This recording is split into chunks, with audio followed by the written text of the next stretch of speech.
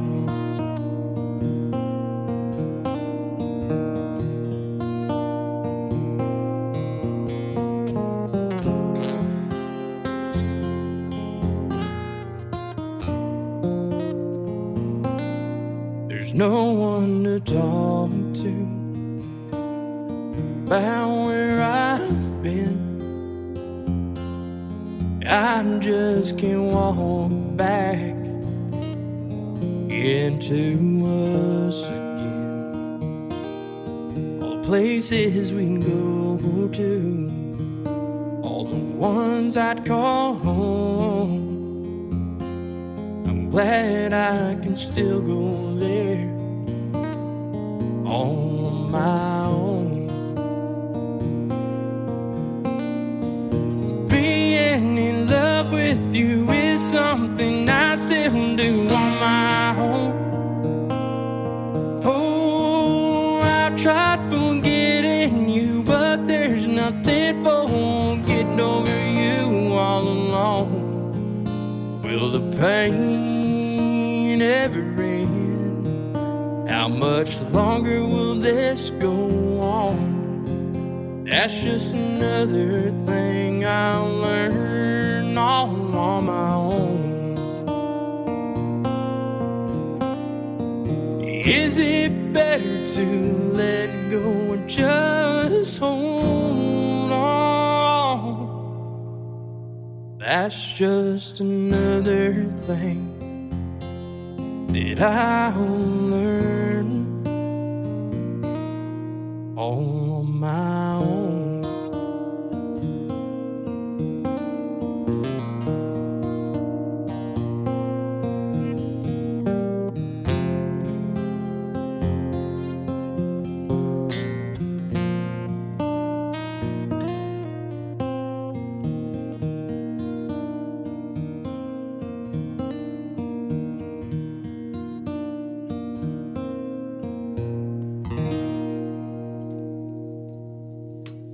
That was Thomas Heath with his song Learn All on My Own on Q Country 92.5. That's the first time we've heard it on Q Country, but I know it's not going to be a last. I love that song. Thanks for letting us play it. Hey, thank you for having it. I was actually over to the side looking up. I was like, when did I write that? And it was May of 2024, and I recorded it that June. That's the fastest I've ever turned around a song, so it meant a lot to me, and I'm glad that it means a lot to you and that you enjoyed it. So. It's so great. If people are just meeting Thomas Heath, what are two other songs of yours you think people should check out to get to know you? Well, I've only got two others released out there, and that's Mystery to Me and The Good and the Bad and the Ugly, which I actually have a poster of right over here because it's one of my favorite films of all time, and that was just a fun one to write. So it took like 15 minutes tops. Had a good time with it. But. And what's on the horizon for you? What should we be on the lookout for from Thomas Heath? So I have been getting into the studio trying to get a couple of specifically those three songs re-recorded. So Learn On My Own is going to have a full production at some point, and as I was listening to it, I was like, man, I've changed quite a bit to it. But nothing too crazy, but it's a little bit more pleasant to the ear, because I was like, man, that intro is just a little bit too long for my taste. But so that just goes to show, how refinement and time changes that up. So that's going to be the next thing. But I've got a couple other things in my pocket too that I'm excited about. So hoping to make my way to Texas this summer to play some venues down there. So and then maybe hop over to Arizona and check out Chris over at Q Country. Well, we can't wait to have you visit us, but we want to have you back. You're coming up with new music. We want to hear it, so please keep in touch, because we are going to have you back. It's just a fact. I hope it's okay. Yeah, absolutely. I'll let you know whenever I'm like, hey, man, your favorite song's about to get a remix. And and so, we'll be adding a whole lot more to it. Heck yeah. Go ahead and follow Thomas Heath at Thomas Heath Music. And on all socials, and follow him on wherever you stream your live music, and download his music, especially Learn All on My Own by Thomas Heath. Thank you so much for your time today, and I'm looking forward to hearing some new music from you. Yes, sir, and I'm looking forward to the new shirts you got. Heck yes! This has been Thomas Heath, our Country Climb Star of the Week. Y'all take care. Good morning, it's the Morning Brew with Chris. Who's this? It's Ryan McKee. Heck yeah, our best friend, Emmy Award-winning producer Ryan McKee. Also Ryan McKee, Payson High School, class of 97. And you were recently in San Francisco for the Super Bowl. I was watching you on the Intuit's TurboTax Instagram page. It was so cool to see you do those videos. You have had one video that got over 1 million views. 1.9 million views, buddy. Don't you forget it. Don't you This guy forget it. is a TikTok star. Well, how did you and your tracksuits do in San Francisco for the Super Bowl? Anything juicy? Well, people love the tracksuits. It's kind of crazy that part of the reason I got this job is from my Shed Pics videos where I display my full array of beautiful tracksuits if people have not seen them. And I started doing those videos when I was in a manic episode. And now they're getting me jobs. So they're like, oh, awesome. Are you still manic? No, but I can pretend to still be manic. Right? Exactly. And San Francisco was very fun. The people at Intuit were very good to me. We got to make some fun videos.